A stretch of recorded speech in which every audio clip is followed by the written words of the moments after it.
ITO अधिकाऱ्यांचा विदर्भात रुजू होण्यास नकार आहे। मुंबई पुण्यातील ITO अधिकाऱ्यांनी हा नकार दिलाय। अमरावती विभागात 37 अधिकाऱ्यांची पदं रिक्त आहेत। ITO कार्यालयात अधिकाऱ्यांचा मोठा बॅकलॉग आहे। अधिक माहिती घेऊया आपले प्रतिनिधी सूरज दहाट यांच्याकडून। सूरज, काय अधिक माहिती? लागूजी नक्कीच आपण जर पाहिलं तर अमरावती विभागीय RTO विभागाच्या कार्यालयामध्ये अतिशय धक्कादायक आकडेवारी आपल्याकडे पुढे आली। आपण जर पाहिलं तर आतापर्यंत या ठिकाणी तब्बल अमरावतीच्या एकाच कार्यालयामध्ये जवळपास 37 अधिकाऱ्यांची पदे रिक्त आहेत।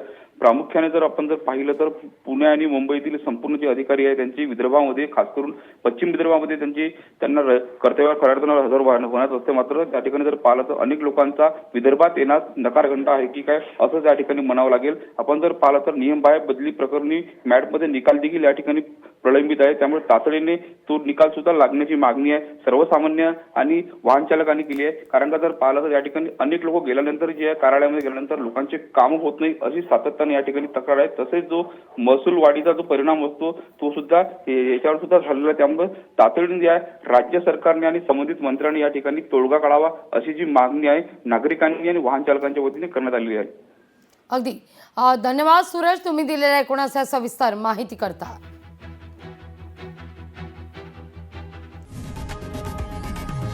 लोकशाही मराठी ऐका, पहा, जागरूक रहा।